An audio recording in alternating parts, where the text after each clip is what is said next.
Hey guys, I'm Nitesh and we are back with Intro to Machine Learning series by ISTE. Today we'll go ahead with support vector machine. Support vector machine is a well-known supervised machine learning algorithm.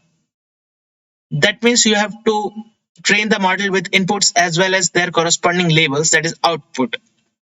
It is used for classification problem and regression problem also, but here we'll deal with the classification problem. Generally, SVM is used where the training data set is less than the number of features. That means if you have a large number of features, say 400, 300, anything like a large number of features, and you have comparatively less number of training data, so use support vector machine. So how support vector machine does work? We'll first uh, go with a problem statement that we'll try to solve with support vector machine. Okay, so let's begin with the problem statement.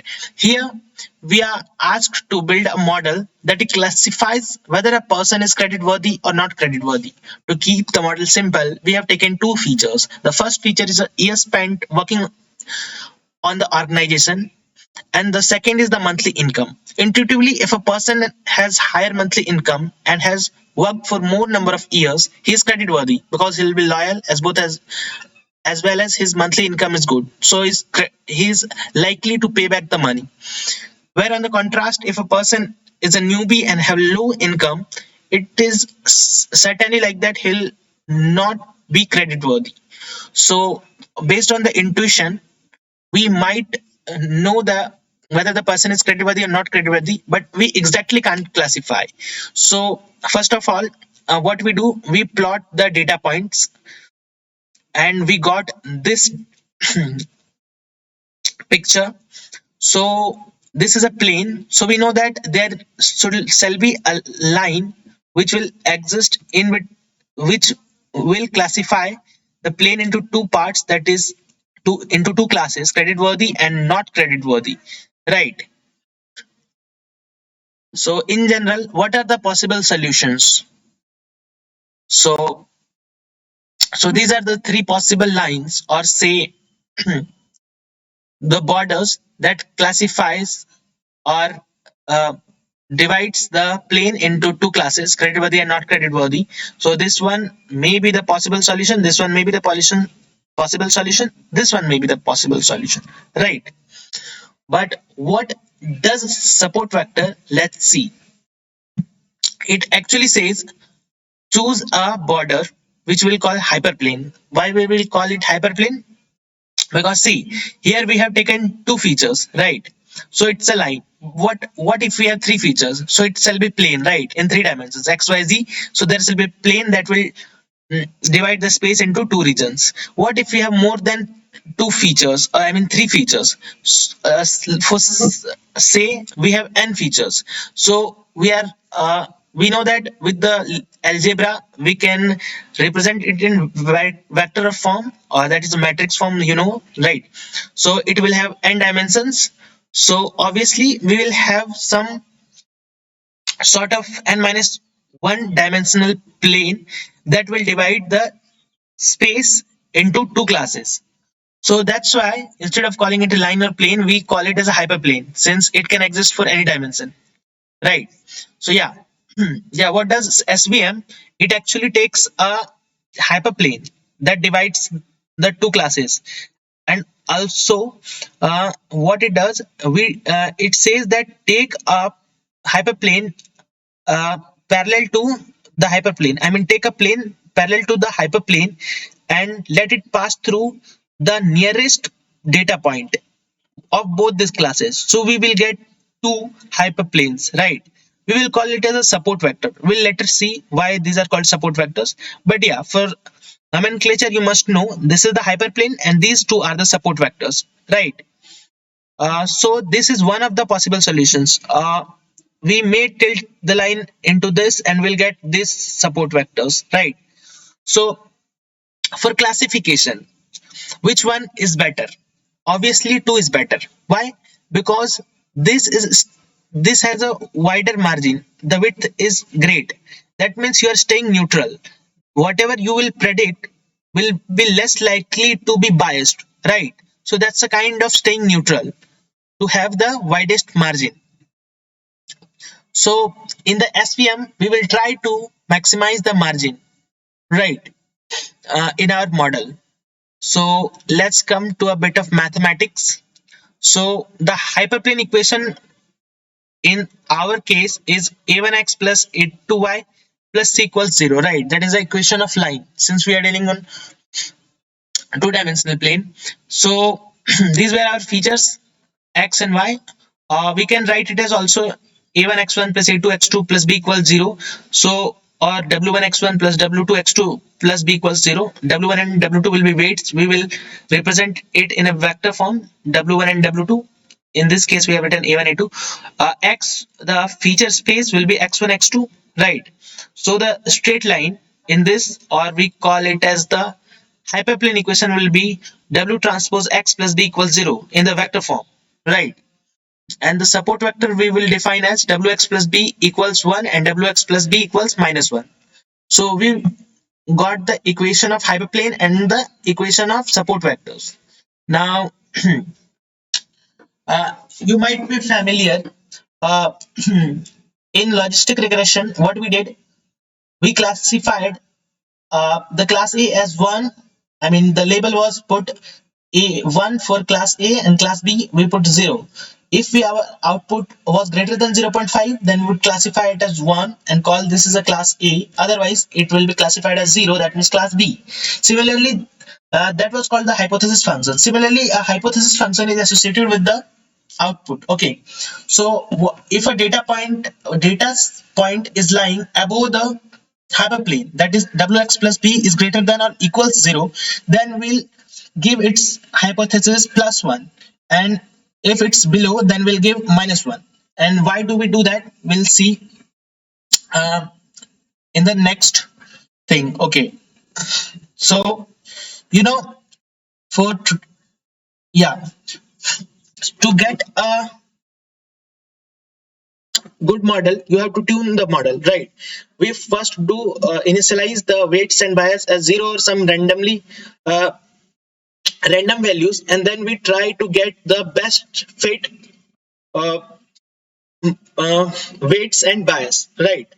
So for this, we have to define the loss function, the cost function, and then the optimization technique, and then we apply them and get the best possible, or you may say the optimal values of weights and bias.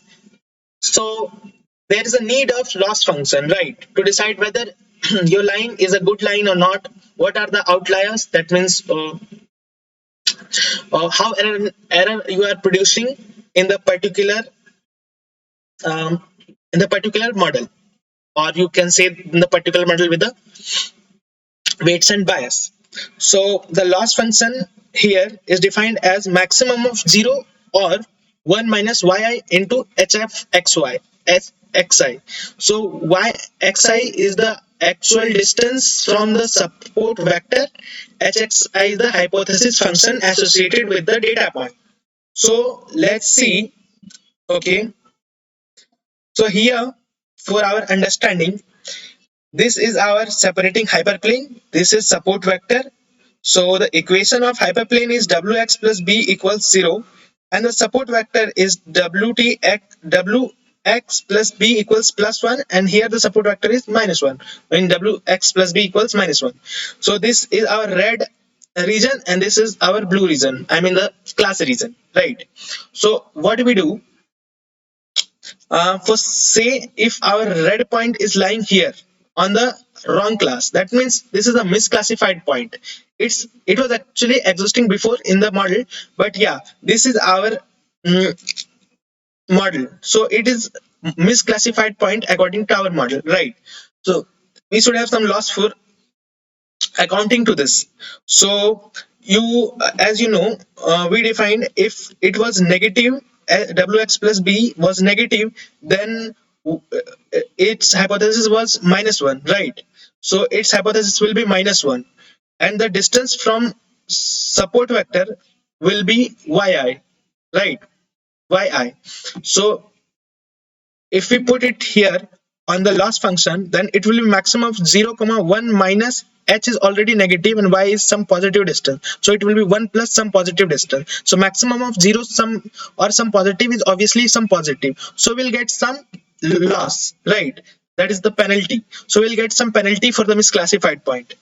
What about the point that is lying between the hyperplane and the support vector, but is actually right classified? Because if we see here, it's wx plus b is still positive, so it will get the hypothesis 1, right? That means positive 1, and the distance from the support vector will be some value which is obviously less than 1, because the distance between the hyperplane, right, the hyperplane and support vector is 1, so it will be less than 1. So if we put here 0 comma 1 minus, this is less than 1 and this is positive, so it will be less than 1 or 0 maximum. This will be some value but less than 1, so this there will be some penalty but very less penalty as compared to misclassified point. So we're getting the penalty, that means loss, for both kind of point, the misclassified point and as well as the point which are outliers. That means that is not going according to the model, right? So in this way the loss function, uh, if plotted, gives this kind of thing. If hxi yi is greater than or equal to 1, then it is correctly classified, because you can see yeah, so here hypothesis is plus 1, right, and the distance will be greater than 1, right? So it will be maximum of 0 comma 1 minus greater than 1, that is negative, so obviously 0. So this will have 0 loss, and any blue point will have hypothesis minus, but its distance will be also negative if measured from this support vector, right? So if we put there, then we'll get 0 1 minus some greater than 1 value, so it is also correctly classified, thus have 0 loss, because maximum of 0 or negative is obviously 0. So if a data set is correctly classified, then there is no penalty. But if a data set is in between the support vector and the hyperplane, then there will be some penalty for it, but it will be a very low penalty, not that much. And if it is incorrectly classified, the loss will be too much, since it looks like a hinge, like it's hinged here, so we call it as hinge loss. It is similar to cross entropy loss or RMSE, that means root mean square average error or mean average error. Similarly, this is a new kind of loss function that we call hinge loss, right? So yeah, that's pretty much of it. Yeah, apart from that, let's see a few examples to be more clear with the losses associated with hinge loss.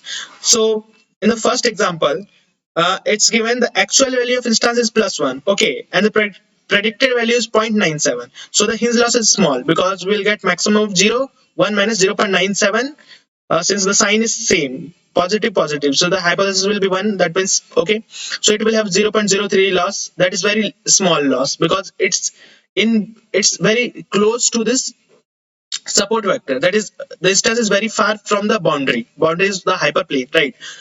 If the actual value is +1 and the predicted value is 1.2, that means it's correctly classified, so it will have no hinge loss. What if the correct value is +1 and the predicted value is 0? So that means that is on the support vector, that in a cost of 1, okay, that means it has some it has fairly good, I mean bad value, so it's misclassified, actually not misclassified, but it's a outlier, so it will have some uh, penalty, that is 1. And what if the actual value is +1 and the predicted value is -0.25? That means it's actually misclassified, and if you plot it, then maximum of 0 comma 1 minus minus 0.25, that is 1.25, the value will be a large loss, that is 1.25. Similarly, you can see the other values, like if it's -1 and minus 0.088, that means it's correctly classified, but it's outlier, so penalty is low, like 0.12 it will be. Similarly, if -1 and -1.01, that is correctly classified, will have no hinge loss. If -1 and 0, then it will have a loss of 1. If -1 and the predicted value is 0. That means it's a misclassified point, so it will have value of 2.4, oh sorry, 1.4. 1 minus 1 into 0.4, that means 1.40. It will have loss. So we got to know about the loss function. Here it is also plotted in terms of values, like here the loss will be 0. If on the 0 it will be 1. If it's this is HIYI, and this is the loss associated with it. Yeah, so that was the loss function. Yeah, so that was the loss function. Let's come to the cost function, right? So at the beginning I told you a support vector machine tries to maximize the margin, right? So let's find what is margin, right? So yeah, you know the equation of a line is ax plus by equals 0. That means wx plus b equals 0. The equation of support vector, sorry, the equation of hyperplane was wx plus b equals 0. And for the support vector, the value was wx plus b equals 1. So the distance between two parallel lines is modulus of c1 minus c2. That means the c1 minus c2, what is this? C1 minus c2 is the intercepts difference divided by root under 1 plus m square, root under a square plus b square, right? That is 1 plus m square. uh, that is how it is defined, the distance between two parallel lines. Similarly here, if you do the same mathematics, you will get 1 by the distance, that is the margin, you will get 1 by modulus of w, that is weight vector. So we have to maximize 1 by w. Maximizing 1 by w is actually minimizing w, right? Cost function is always associated with minimizing, because we want to minimize the cost function, right? Because we want to optimize things. So we want that we have low cost or low loss. So we will try to minimize the w as well as the error, that is loss. So the cost function is defined as w, that is weight vectors square by 2 plus c, some constant, into sum of all losses for each observation. So what we, okay, so I was saying that we should maximize 1 by w, that means minimizing w, but here it's w square. Why? Because you might be aware that we perform gradient descent only on convex curves, right? It actually works better with convex curves. So to make it convex, we have put here w square instead of w. It's quite intuitive that if you want to minimize w, then w square will be also minimized, right? So that's why we put it here, w square by 2 plus c, some constant, into sum of all losses for each observation. So this is this summation of hinge loss function for all the data points, right? So what if we put c too much less? Then we can neglect this term uh, relative to w square. That means the cost function is biasing towards minimizing the margin, sorry, minimizing the weight, that is maximizing the margin. So we will get a model something like that. In for maximizing, it will, the support vectors will go here, like it will have too much wide margin. It will not try to counterbalance the error as well. It will not even think for errors. It will very the privilege to minimizing the error will be very less. So there will be a lot of data points between the hyperplane and the support vector, right? So it may be the case. So c should not be very low.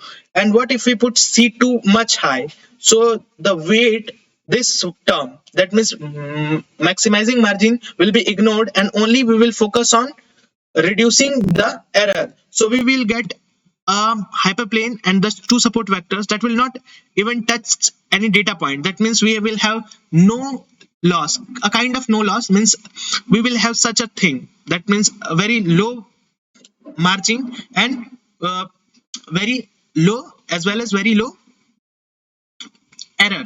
So that will give privilege to only minimizing error. To keep things balanced, we actually choose some values that is moderately giving attention to both of these terms. So this is the linear combination of maximizing the margin as well as reducing the errors. this is our cost function, and we apply gradient descent for optimizing the cost function. We have made it convex already. Yeah, and so we saw that support vector machine how can be used for classification problem, right? For the data points that are linearly separable. There was a more one point. Say, as you know, logistic regression is based on probability. Yeah, so the model is actually probabilistic. Here, this is based on the whole mathematics and geometry, right? I mean the geometrical mathematics. So it's a basically geometrical model and requires computation power, right? So it takes time on training the data set, since it processes each things mathematically, and takes time, right? So it has a quite consumption of time in terms of your training. Okay, I'm talking about support vector machines. Yeah, so we saw support vector machine for linearly separable data, but what if data is not linearly separable? Because there might be some cases, right? So let's see the first case where data is not linearly separable. Say it's even odd kind of thing. So we might use like x data point divided by modulo 2. So the even points will be, so the even points will have zero outcome that will lie in a line, and those who are odd will have x modulo 2 1, so they will lie here. So we may get a line that divides it. So this was, so how do we do it? Like we did y equal to x modulo 2. So if it was one dimensional thing, we projected it on a two-dimensional plane and got a line dividing it. Similarly, here, same case, there is some data point. If we do y equal to x square, then we'll get a parabola, and this will lie on the lower region. So we'll get a line that will divide them. So obviously you can see that there was only one feature, we got two features. That means if we project it on a higher dimension, we are getting we are making it linearly separable. Similar is true for a two feature model. Here there were two features, but still it was not linearly separable. But what if we do like z equal to x square plus y square? Then it may get some other height, it will have some less height, so there may be existing a plane that divides them, right? So what we saw, if the data point is not linearly separable, then we may apply some projection on higher dimensions to make it linearly separable. Okay, so yeah, but for the implementation part, we don't have to worry about that. There is a thing called kernels that actually take care of it. That means it will actually project your non-linearly non-separable data into higher dimension to make it linearly separable, and your SVM will work fine with it. So we have a different types of kernels like linear kernel, polynomial kernel, and radial bias kernel. We will not dive much into the kernels. I will see these things later, but you can explore on your own. And this is one of the example that input space was not linearly separable, but got linearly separable on feature space by using kernel, that is function phi we have defined here. Okay, so yeah, that's pretty much of it about the concepts. In the other video, we will see how we implement the support vector machine. Thank you guys for watching our video. Bye.